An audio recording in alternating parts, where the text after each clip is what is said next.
The engines on the island of Sodor were excited. A new park was being built. Everyone was working hard to get the job finished on time. Duncan was feeling impatient. "Get a move on, slow coach," he puffed crossly to Rusty. "You're so slow, I'll finish first," Duncan boasted to Skarloey. Skarloey was cross. A little later, he met Rusty at the new park station. "Duncan thinks he's fast," Skarloey steamed, "but he's just a bossy boiler." "Better safe than fast," Rusty agreed. Duncan drew into the station. He was all puffed up and pleased with himself. "I finished first," he wheezed proudly. "In that case," said Sir Topham Hatt, "I've got another job for you. You're to collect the elephant on the sidings and take it to the park." "Yes, sir," chuffed Duncan. "This elephant is very important. You must be very careful."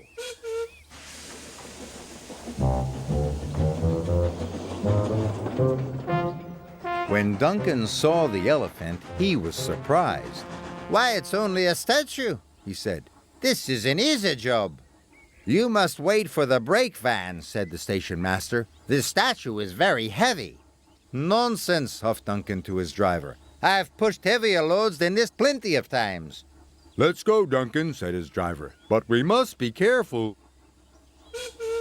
So they left, but without the brake van.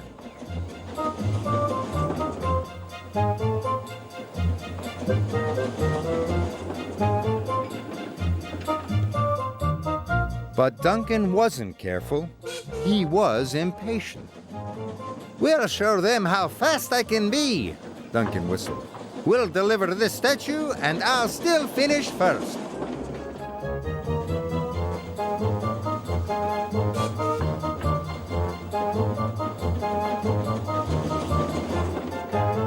Duncan started to speed up. Soon, Duncan was going as fast as his wheels could carry him. His driver was starting to worry. So he tried to brake, but Duncan was out of control. He was scared. He had never gone this fast. People waved and cars tooted as Duncan sped by. Suddenly, a tractor trundled across Duncan's line. "Look out!" shouted his driver.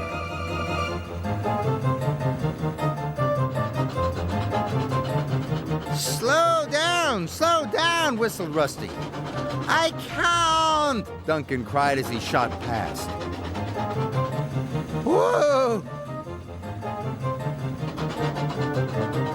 Elephant Park loomed ahead. Duncan's driver applied the brakes, but it was too late. The statue flew through the air and landed in the lake.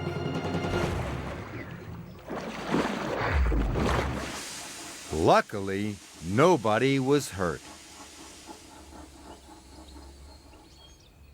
In no time, Sir Topham Hatt arrived. He was cross. "I told you to be careful. You should have waited for the brake van," he said sternly. "I'm sorry, sir," mumbled Duncan. He felt very embarrassed. Duncan was prepared in time for the opening of Elephant Park. He was very surprised to see the statue was still standing in the lake. "Everyone loves the elephant in the lake," said Lady Hatt. "Even if it was a mistake," added Sir Topham Hatt. "Hooray for Duncan's mistake!" cheered the engines. Duncan blushed and went a deep shade of red. The engines on the island of Sodor want to be responsible, reliable, and really useful. They are happiest when Sir Topham Hatt gives them important work to do. James thinks his work is very important indeed.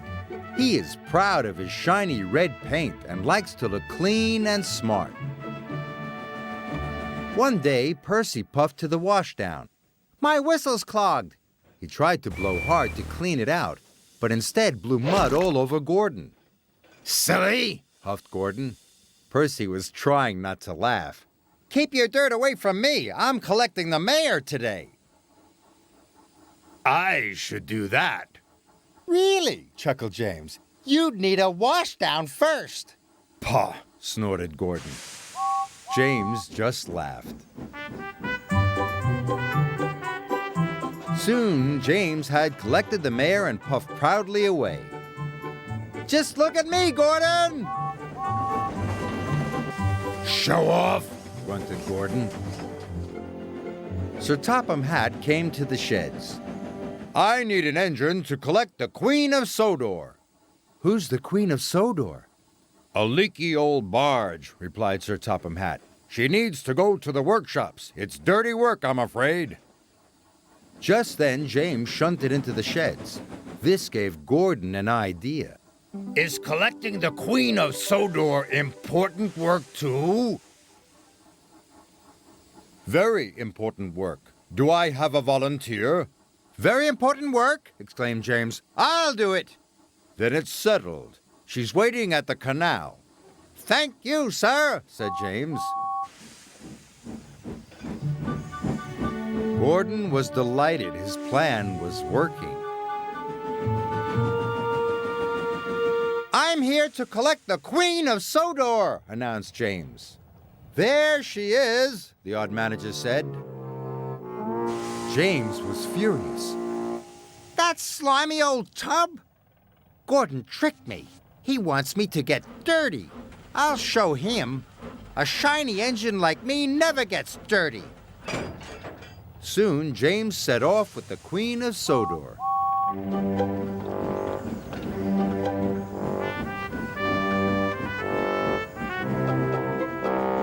It was a long journey to the workshops. "Shiny and clean," puffed James. Then there was trouble. The tall funnel of the old barge crashed through a pipe. James was sure he'd get covered in sludge. But he didn't. "Shiny and clean," he declared again.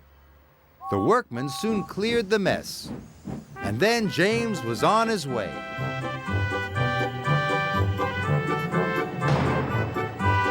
He arrived safe and sound, and pleased that the dirty work was done.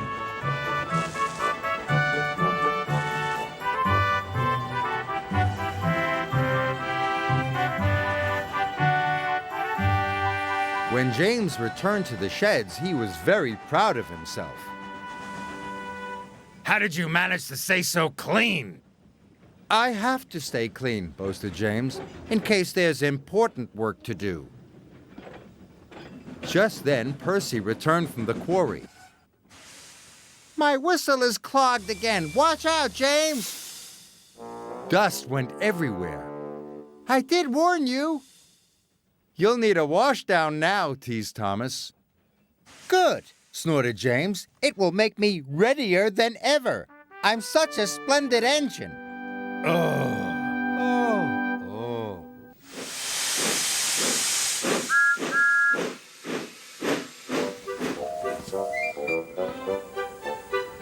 Oliver and Duck are great Western engines.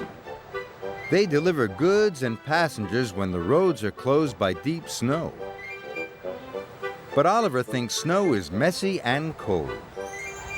"I'm a great Western engine," he chuffed one day. "I shouldn't have to shiver." "Begging your pardon, Mr. Oliver," said Toad, "but I think snow is splendid." Later, Oliver saw some children building a giant snowman for their winter festival. Each time Oliver passed by, the snowman grew bigger. And bigger.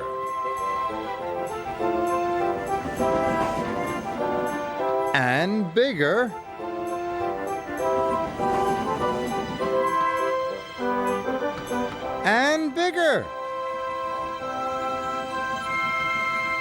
Just an observation, Mr. Oliver. Snow is magical. Oh.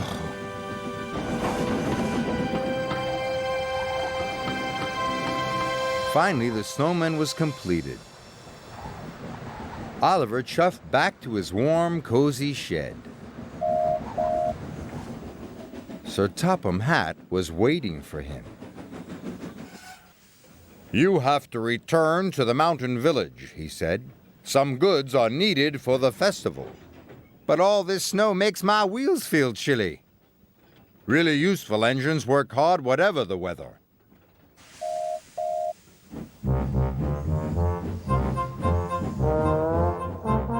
Soon Oliver was loaded and on his way. The snow was cold. It had frozen the points and diverted Oliver into the station's sidings. "Whoa, shiver my boiler!" cried Oliver. His driver applied the brakes. "Is there a problem, Mr. Oliver?" "Yeah, there is!"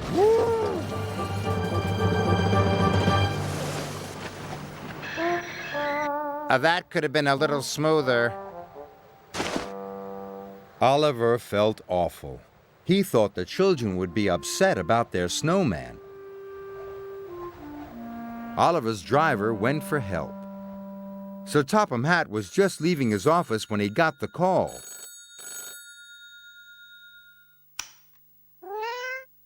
"Duck will bring the breakdown crane first thing in the morning," he said.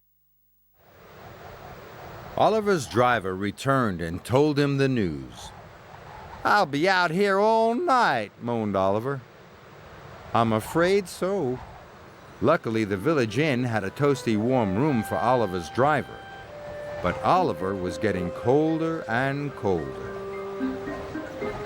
His fire had gone out, and his funnel was covered in icicles. "I was right all along. There's nothing magical about snow. Brr." Toad was beginning to think Oliver might be right. Next morning, the children saw the situation. "Look," a little girl shouted. "Our snowman has eyes in its tummy." "No, it doesn't," laughed the little boy. "It's Oliver." That gave the children an idea. When Oliver woke up, he was surrounded by happy children. "Oliver's a wonderful snow engine," they cried.